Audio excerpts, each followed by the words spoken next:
Hey everyone, I'm Ingrid Ahumada. Hello folks, I'm Rick Meekins. Join us for the next half hour on Epiphany Off the Cuff, where we will discuss what's going on in the entrepreneurial community.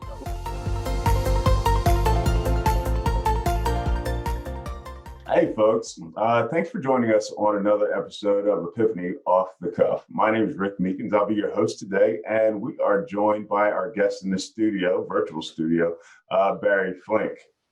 What we're going to have today is episode 15. So I'm excited about that. Barry, good to see you. Thank you so much for joining today. How's it going? Delighted to be here. Oh, good. Very good. Very good. Most people run away, so I'm really glad you answered that question in the right way. No, I run away from offices. I run into people. Oh, okay. I like that. Very good. Very good. Barry has a very broad background as an entrepreneur. When I met him 10 or so years ago, he had 5 or 6 ventures that he had going on, and bothered to take 30 minutes and have breakfast with me, and just shared with me some of who he is, who I thought was absolutely amazing. Had an opportunity to bump into one of our mutual acquaintances a month or so ago, and we were able to reconnect. And I'm looking forward to having lunch with you sometime in the next month. But Barry, you are still on fire. After all these years, you're still starting new things. So the question that I want to start off with, I want to give our listeners and our viewers a little bit of a background on who you are. So you want to give us, where you started your entrepreneurial journey, and where that fire came, and that sort of thing.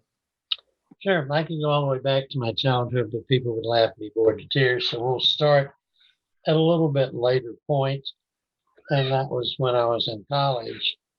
I started thinking, what am I going to be when I grow up? Since I haven't yet grown up, I don't know the answer, but I came up with the idea that earning money is not that important. And my wife will tell you I'm living proof of it. Okay. Helping people is.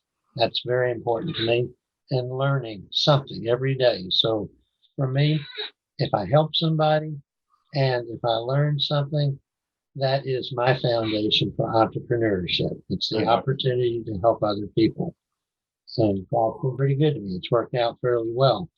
But I guess if I really think about the first real business that I had was in 1990, I purchased a search firm called Arnold Personnel Services. I'd never owned a business.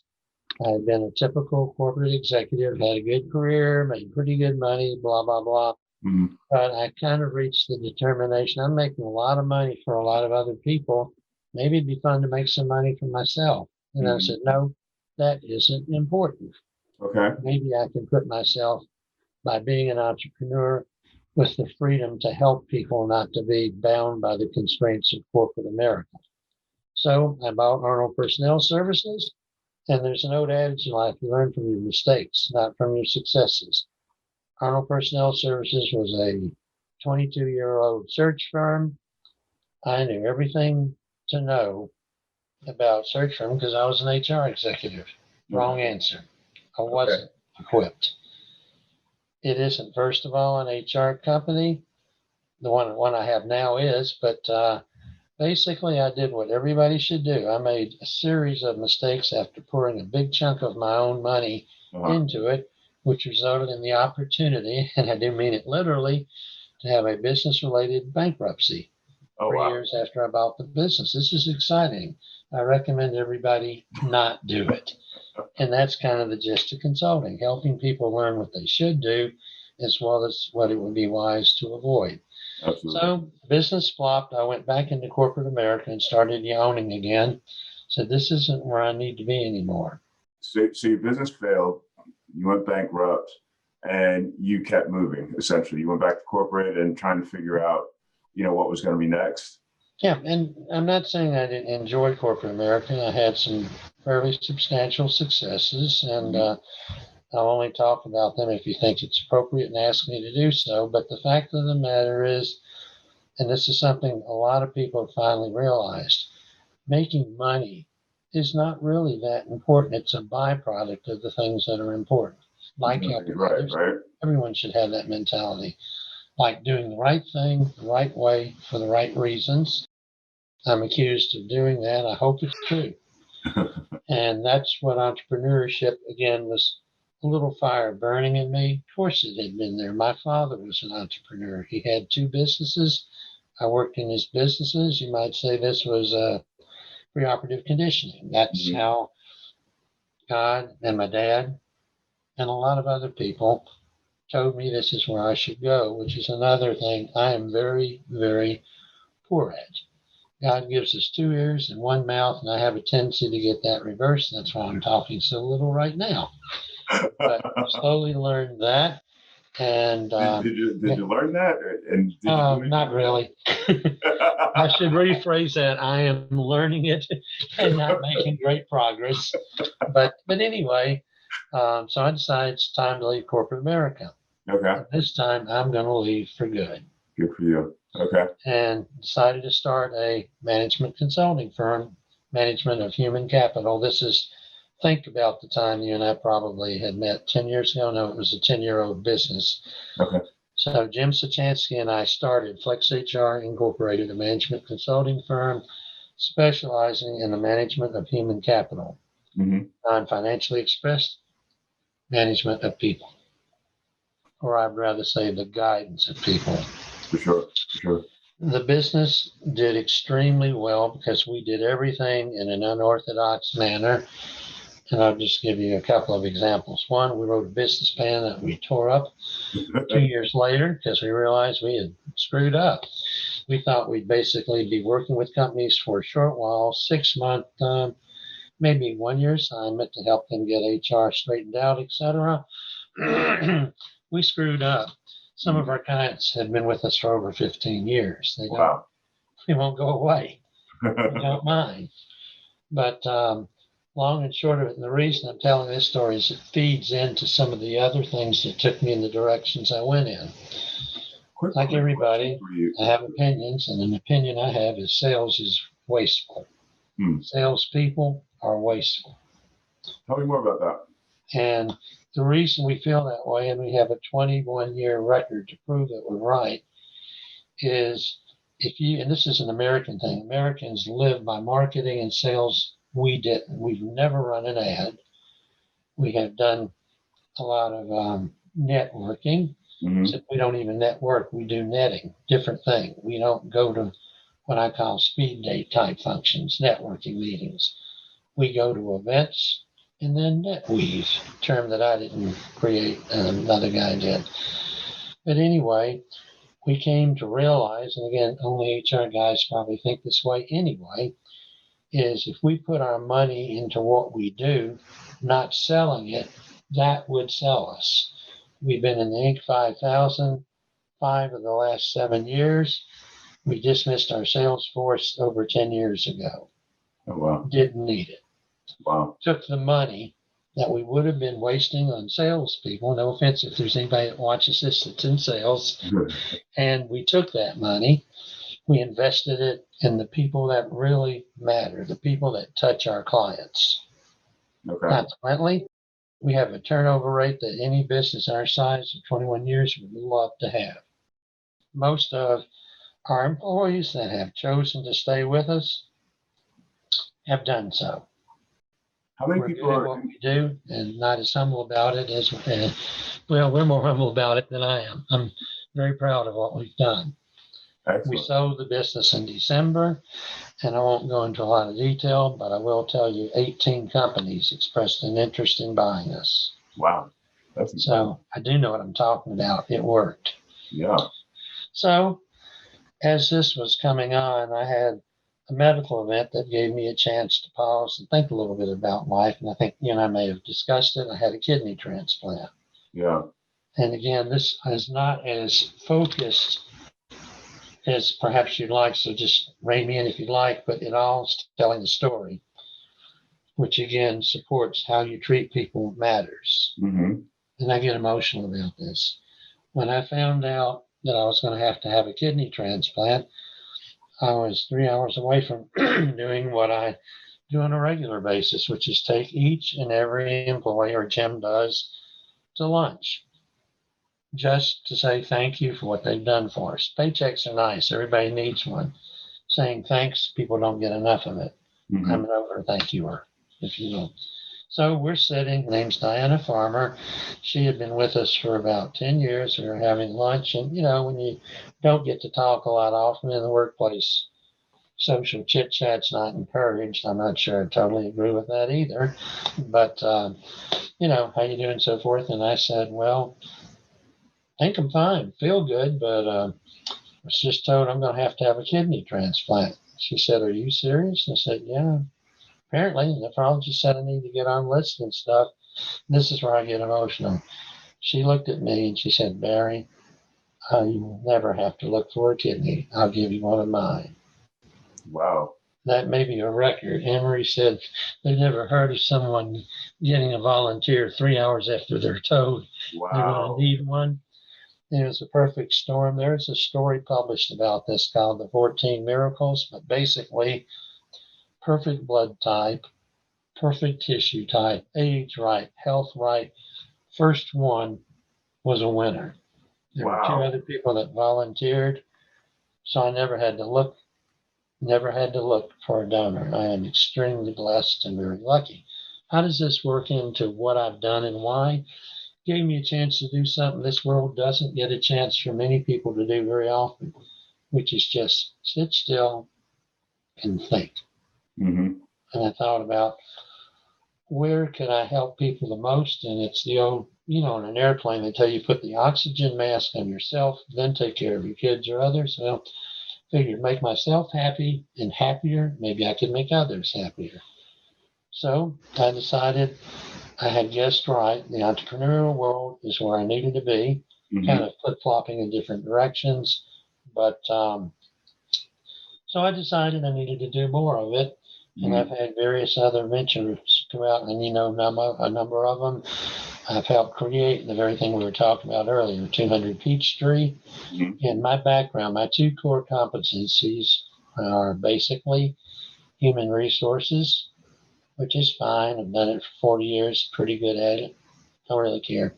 Just care about the fact it allows me to help people. It says it all. Human resources. Secondly, the hospitality industry, and you've heard about some of those. That's one of my latest crazy ventures. I've been involved in hotel and restaurant management, again, for over 40 years. I decided I can build a better mousetrap. And I have been fortunate enough to get some people that are crazy enough to believe in me. So without writing a pro forma, I have a small company called LaGrange Hospitality. We're currently working on turning a bed and breakfast into my concept. Portuguese restaurant. People say you can't do that in a city like LaGrange. They don't know, Jack. I know my hometown. I know it will work. It will work. Evidently, some investors agreed without a pro forma. They've signed on and pledged money. Wow. We're doing right now, 1, 2, 3 restaurants, 1 hotel redevelopment, and this micro hotel, which is my own little concept. Not the chain microtels, but a micro hotel. Visualize, if you will, the St. Regis Hotel with 7 rooms. That's what it is. It's called Time Away. That's the name of the bed and breakfast. When you have a name, you buy a name at the same time. So we're not changing the name. We're just adapting the function to the name. The 7 rooms will be decorated in 7 different centuries. You want to stay in the 1700s? Fine. There'll be a Revolutionary War looking room. Maybe you'd rather be in the flapper days. So you stay in the 1920 room, etc. So basically, it will be time away. You tell us what you want, and you'll have 7 choices. If we've got what you want, you'll probably come stay with us because you're getting what you want. Very simple, not rocket science. That's very insolid. So that's kind of a venture that a lot of what I'm doing now is the synthesis of everything I've learned in 40 years and everything I'll learn every day. I'll learn something from doing this. One thing I've already learned is you're crazier than I thought you were, because we met 10 years ago and you're still willing to talk with me. But that's the key. I don't know if I answered your question. You did. As we say in court, redirect. Tell me what I'm supposed to tell you. You did great. Thank you. Thank you. So, I mean, as a follow-up question, having done this for 40 years, I mean, what is, what's probably the most, the top three most important lessons you've learned that you want to share with our audience? Okay, pretty easy. First of all, as I do public presentations, I don't call them speeches, I call them conversations. The key, this is something I've learned and still not as good at it as I should be, but you can even see threads of it in what we're doing. What you want to say, what I want to say is not important. What my audience wants to hear is important. Yeah. So I've learned that, first of all, I've already known communications is very important. And I'll throw this little deal out for the heck of it. You're tuned to WREK, the voice of Georgia Tech, Rambling Wreck Radio. Yes, I have been a DJ. Communications, vitally important. So I've learned that.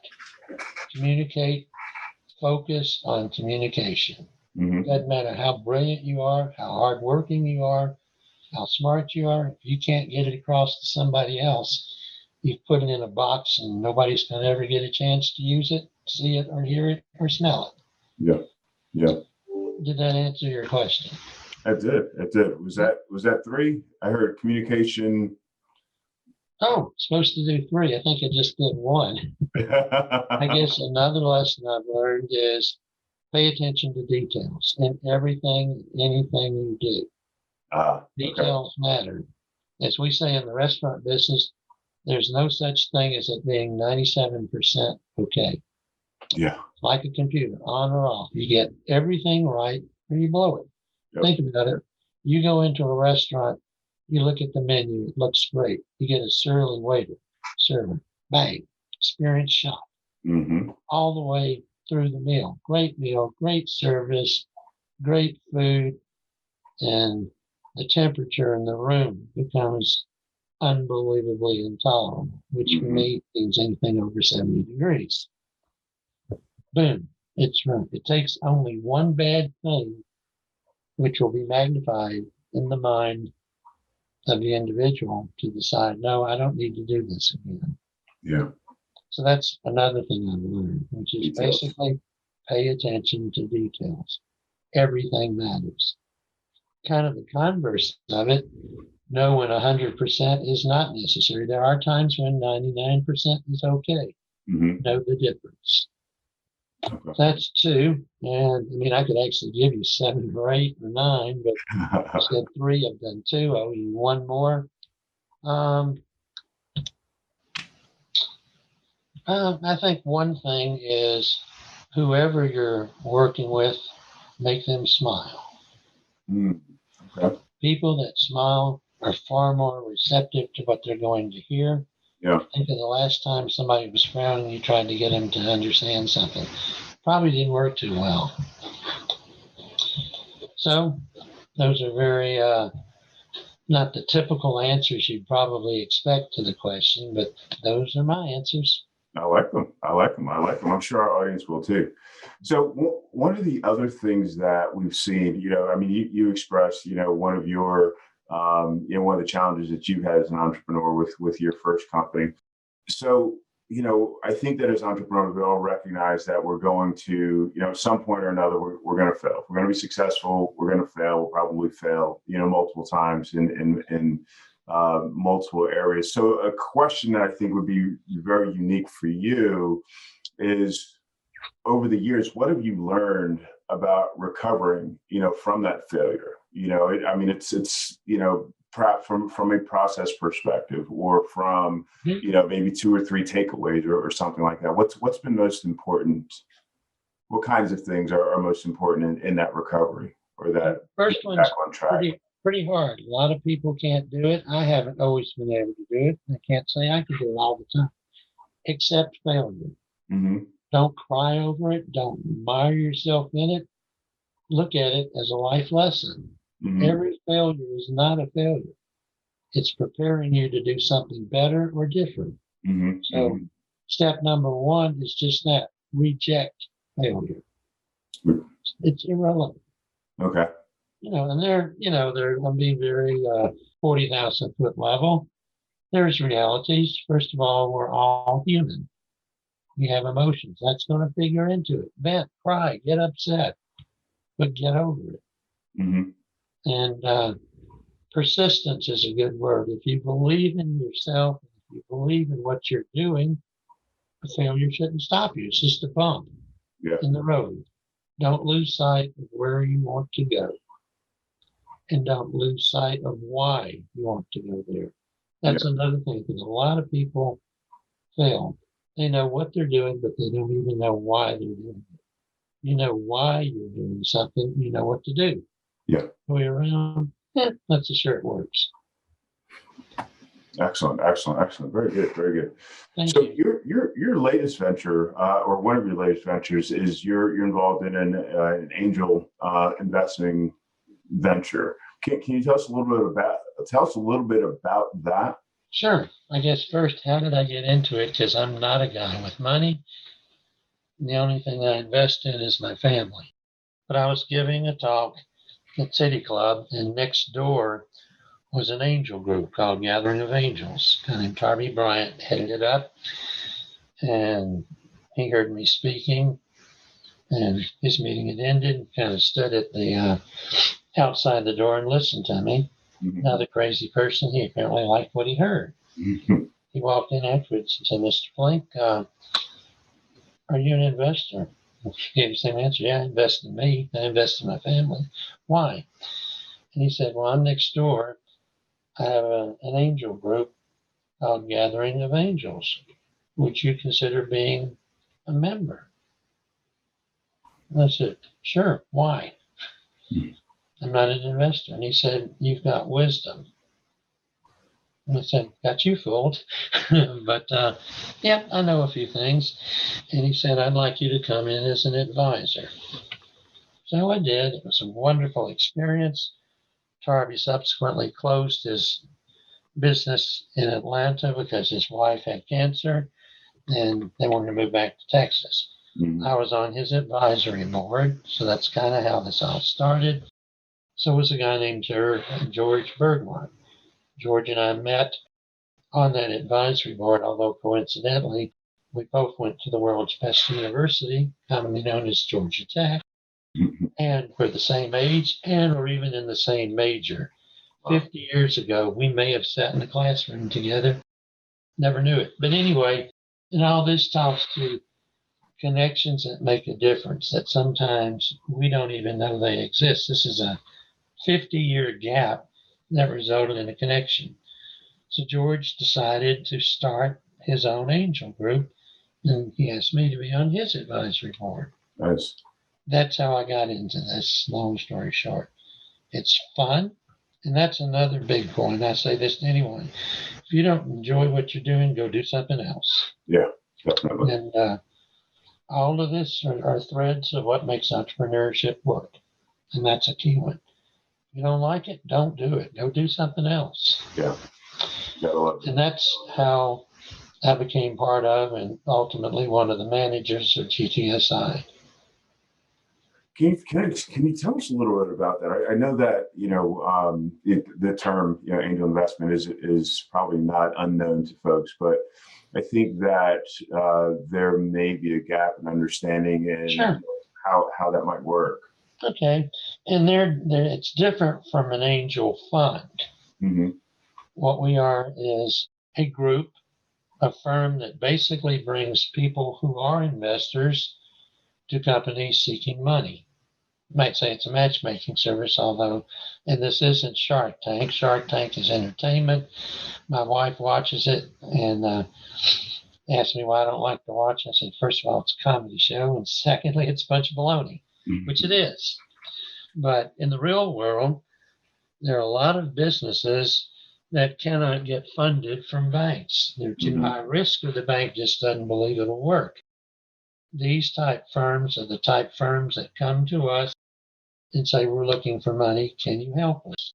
Mm-hmm. So the three of us, George, another guy, Brian Callahan, and me, one of us or all of us, vet a company, because who we're going to put in front of our investors, it's kind of a two-way street. better be someone worth their time or they won't be coming to any more of our meetings. Mm-hmm. So we vet the companies. We pretty well make sure that what they've got is something that can attract investors, because if it can't, we damage our brand and waste our investors' time and waste the presenting company's time. So once that's done, we have a pool of about 50 investors. Very rarely are there more than maybe 10 that show up for a presentation, and that's because we don't do this the way every other angel group. A lot of these, like Curious do, pride themselves on getting 50 people in the room, Mm-hmm. 10 of which may be paying attention, 2 are playing a chess game in the back, 3 are on the phones doing business. The people that we put in front of our presenting company, same story. We vet them. Mm-hmm. We decide who's going to be in that room. I mean, they decide if they want to come or not, but we decide who's invited. And we invite people that, by giving them some advanced material on the company, have a serious interest. Very simply, that's what it is. That's how it works. We too are a startup. We're only 2 years old. Excellent. So how do you vet? How do you go? What does that vetting process look like for someone that might be interested? Well, first of all, we sometimes also have to do coaching to help people get ready. I do that and I charge for it. Mm-hmm. But basically, we ask for a few things. One, let's see a 2-page executive summary. If they don't have one, that's step one. They better go write one. Mm-hmm. Also, we want them to do a trial pitch to us. In other words, we don't have to do the investigating. They have to do the demonstrating. Right. So basically, in a sense, it's like a mini pitch, which they pitch to us. And then we ask questions. And then we determine if what they've got is viable, and we may involve others. Mm-hmm. We have a board of 5 people, and we may invite some of the other board members to participate in a particular vetting where there is expertise that we may lack. Okay. So it's kind of like, I guess you'd call it, serious business matching. Okay. People with money and people with needing money. Very, very simple on the surface. I've learned in 2 years, far more complicated than it seems to be. Things that, again, I do as part of this, because I'm an old HR guy, is the question I'm always looking into is, does this team have the human capital to make it work? Do they have people with the right mindset, the right abilities? You know, a plan's great. If you can't execute it, it's just a plan. Yeah. People don't fund plans. Yeah. They fund things that can be executed. So, I don't know, I'm rambling again. I'm good at that, but I'm writing Georgia Tech, so I'm allowed to do so. So anyway, that's I don't know if that answers your question. If not, perhaps some follow-up questions regarding this, or we can go on to one of the other nonprofit adventures I'm in. Oh, sure. Yes. Tell us some more about some of the other stuff that you're working on. Well, one, which is my latest, is a pie company. A pie company. We make pies. Wow. You haven't even heard about this because it's only 2 months old. Yeah. I have a nephew who, in fact, has been baking, and it's called Edelson's key lime custard pie. He's been baking them for 20 years. It's a passion. He's a vice president with Wells Fargo Bank right now. Mm-hmm. But again, there's a passion here. And again, having been in the hotel and restaurant business for 40 years, I happen to have pretty good knowledge of food, how to sell it, because you don't sell food. What you really sell is an experience. Mm-hmm. We can go into that if we talk about some of the restaurants I'm involved in. But for this company, he's come up with a pie that we think will work, and things that I know how to do. He came up with the pie. I'm kind of, you might say, like the COO, Mm-hmm. testing, making sure what we've got, in fact, is different, is sustainable and saleable. And we're getting strong indications that we are. Plus, and this is where I'm infusing literally a little bit of me into it, These pies are going to be available in multiple flavors, so to speak. Alcohol infused. A lot of people like alcohol. Give them what they want, but in very, very moderate, just enough to impart the taste, not inebriate. That's pretty good. And the reality is, would you like to have an Italian key lime pie? We've got it. It's infused with amaretto. Very, very little. Would you like a French pie? We got two different flavors, so to speak. One is infused with Chambrode, a raspberry liqueur. The other one that probably isn't known that well, and in fact, I'll start with you. Do you know what Soho is? Is what? Soho, Soho, and I don't mean the funky region in Manhattan. That's the one I know of. I bet if we ask everyone in the audience, 1 out of 10 maybe will have even heard of it. It's a liqueur from France made out of lychee nuts. Really? That's going to be a flavor. Okay. We don't think anybody has ever done this before. So far, our market research indicates we're right. If you find anybody that's selling a lychee flavored key lime pie, let me know. I'll try it and see if it's better than ours. It won't be. You have to have confidence. I'm overconfident, and that leads to accidents too. But anyway, I could go on and on. There are other flavors. Example, German one will be flavored with Goldschwacker, which is kind of a licorice type liqueur, but it has actual flakes of gold in it.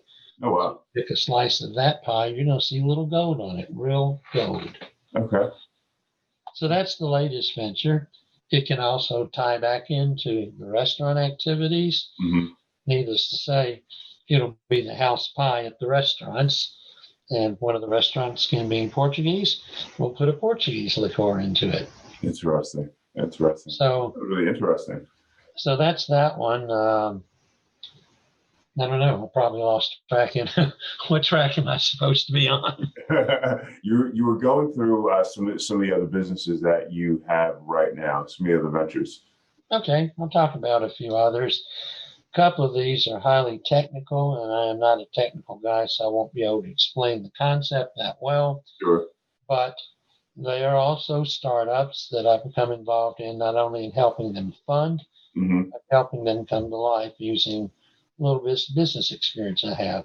Sure. One is a company that is a content manager for data. It's pictures. It's kind of hard to explain, but the name of it, if anybody wants to look at it, it's called Lifescapes. Okay. Not landscapes, Lifescapes, or it may be just Lifescape. So in terms of what I do there, why I say it's my company, I'm not only in the board of advisors, there's a strong possibility I'll accept a management role in that company in my spare time. Do you advise that people get into, a number of different ventures, or is that just dependent on where they are in their evolution, or what makes you, take on so many projects at once? Well, first of all, I'm crazy. Most entrepreneurs are, by the way. But to answer your question first, do I think they should get into a lot of different things? No. I didn't intend to. This has been an evolving thing. And if you're going to get into multiple things, tie them all together.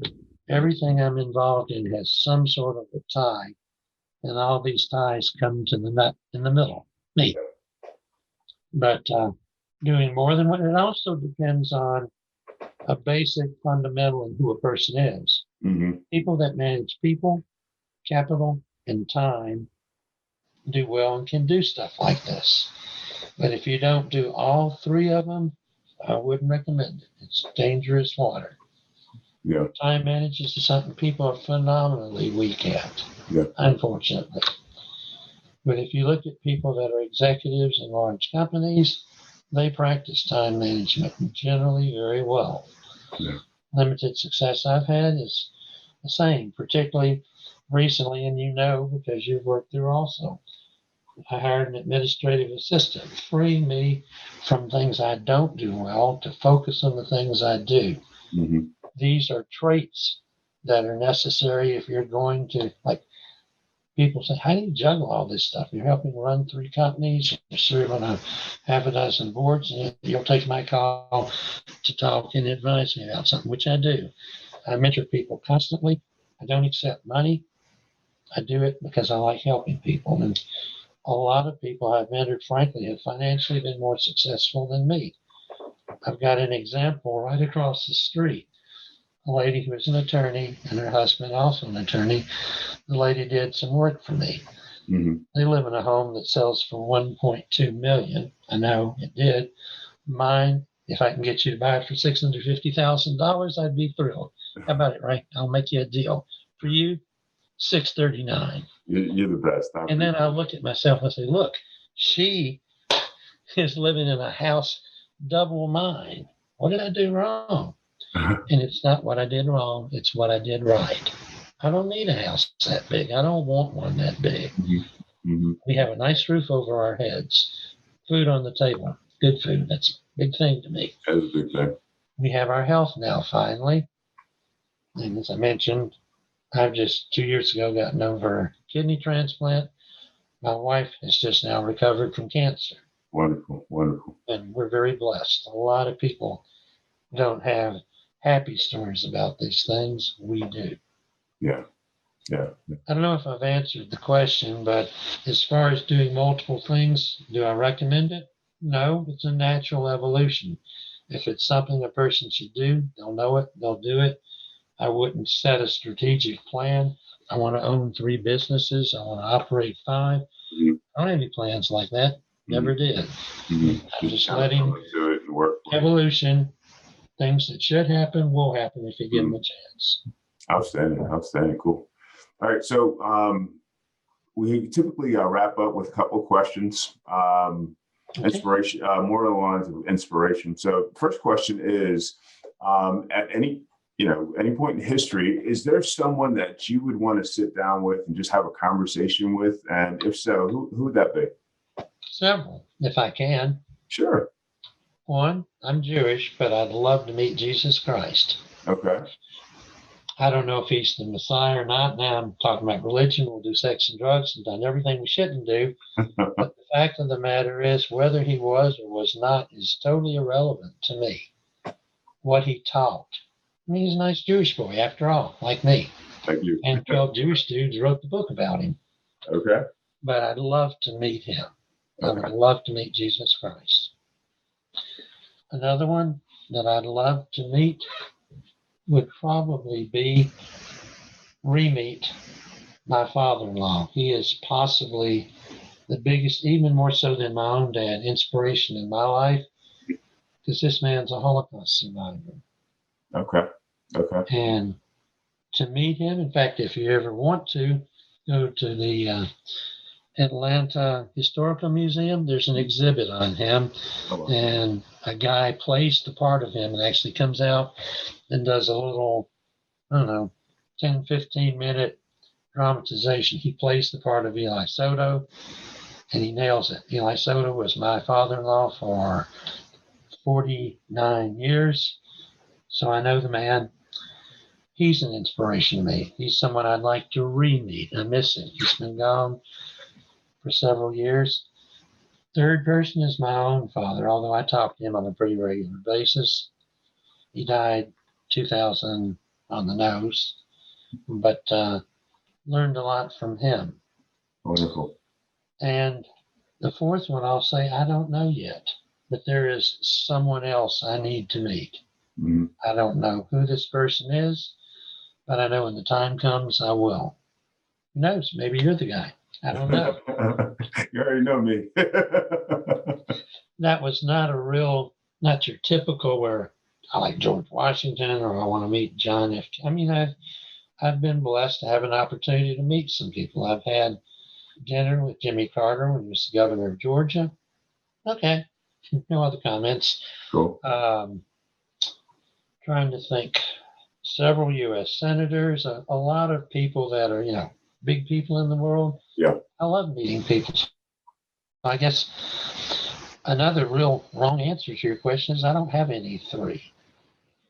I don't have to. Who I'm supposed to meet, I meet. And there may be 200 people more in my life that are important that I need to meet that I don't know. I'll let you know when I meet them. Outstanding. Outstanding. So I destroyed that question thoroughly. Another question for you is, what leader do you find inspirational for you, that you get inspiration from? Sure. Golda Meir in Israel, Mm-hmm. Ronald Reagan in the United States. Generally speaking, I think most presidents are lousy, but for some reason he sticks in my mind. I don't want to get overly political, but trying to think of another politician. Can't come up with one. To me, good politician is an oxymoron. So let me think. I've again lost track of our question. I'm supposed to say more, but refresh my memory. Inspirational leaders. Inspirational leaders. Well, actually, I'll tell you another one, a very important one. It's my son. Okay. David is 41 years old. He's got some of his dad's good qualities, and thank God none of my bad ones. But first and foremost, I call him for advice. A lot of people don't think to call their sons or daughters. Mm-hmm. He's a 41-year-old man. He's not just my son. Mm-hmm. Mm-hmm. And I get advice from him. And he's an inspiration because my kid had dyslexia and still does. And as a sophomore in college at Brown University, he started his first and only business, which he's been doing for 20 years. It's called Eye to Eye. It is a mentoring, service, and teaching program for dyslexic kids and their teachers. He is considered the national spokesperson for the Dyslexic Nation. Wow. Has Alan Alda's daughter on his board. David has done what I think every parent would want. He has greatly exceeded his dad. What else could make me happier? Yeah. Being married to Nikki kind of helps a lot. 50 years next year. But David is an inspiration to me. And I'll give you a quick example. I wrote something. It's a chapter of a college textbook. Okay. Wrote a chapter in it, and it's still being used. Junior always exceeds his dad. He's taller, better looking, smarter, more athletic. So I wrote this chapter, I guess about 8 or 9 years ago. 4 years ago, he says, Dad, that was kind of cool. I'm going to write a book. And he did. It's called Learning Differently, available on Amazon. You can get it for only $15.95 softback. I recommend it. Outstanding. Outstanding. Did you send So, Laura the has he link to that? inspired me? Yeah, because I am right now writing my first book. It's called Humanizing Technology. And I never thought I could write a book, but then I started using my management skills and doing it the way I'm doing it. I started on this book, and probably late December it'll be ready for publication by October. Outstanding. Outstanding. Good for you. I've never done this before. I have never in my life written a book. Somebody says everyone should write a book. I don't know if that's true or not. And I didn't do this for the wrong reasons. I'm writing this book not to criticize technology. People that know me well will tell you I do. Mm-hmm. I do it a lot. Mm-hmm. And that's why I'm writing this book, because there's a message I want to get out. And this is not a paid announcement for it, because, the book may never get published, but it will. Yeah. I just want people to think about what they're doing. Think about what technology is doing. Technology is wonderful. I'd be dead right now if it weren't for technology. Technology greatly contributed to the success of a kidney transplant. But by the same token, I see people being clerks for themselves because they're so fascinated with setting up meetings and scheduling Zoom calls. Everything we're doing right now to fight COVID has to be done. Is it good? Yeah and no. There's some good things that's happened out of this. My neighborhood, I know everybody in my neighborhood now, never did. So there's some good. There's some good in anything if you look hard enough. But our American reliance, particularly America on technology. I appreciate that. Well, Barry, thank you so much for being on the show. This has been fantastic. I've learned a lot. Thank you for, being willing to just share so much of yourself, not just the typical, business responses, but, the things that, you've seen, over the past 40 years, emotionally, intellectually, existentially. It means a lot to us, the entrepreneurial community. I look forward to having lunch with you in a week or so. I can't wait. And for what it's worth, why did I want to do this? Again, goes right back to who I am. If this podcast helps one other person, bingo, it's been worth it to me to do it. That's all I would want out of this. Is that this bunch of garbage that we talked about, me and stuff. If it helps somebody in some way, then that is the compensation I want from this. That's it. I'm sure it will. I'm sure it will. Folks, thank you so much for listening to another episode of Epiphany Off the Cuff. Don't forget, you can reach out to us on our social networks. Go on Instagram and Twitter and all that good stuff. You can hear us on iHeart, iTunes, wherever your favorite place to listen. And we're on YouTube as well. So we look forward to seeing you next time on another episode of Epiphany Off the Cuff. Have a great day. Thanks. Take care now. Thanks again for allowing me to be here.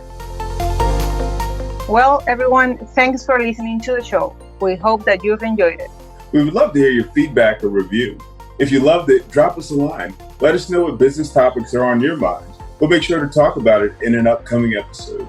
If you have any questions or you would like to be featured on the show, message us on social. You can find us on Instagram, Facebook, and Twitter at Epiphany. We'd love to hear from you. Thanks again for listening. We look forward to seeing you next time on Epiphany Off the Cuff.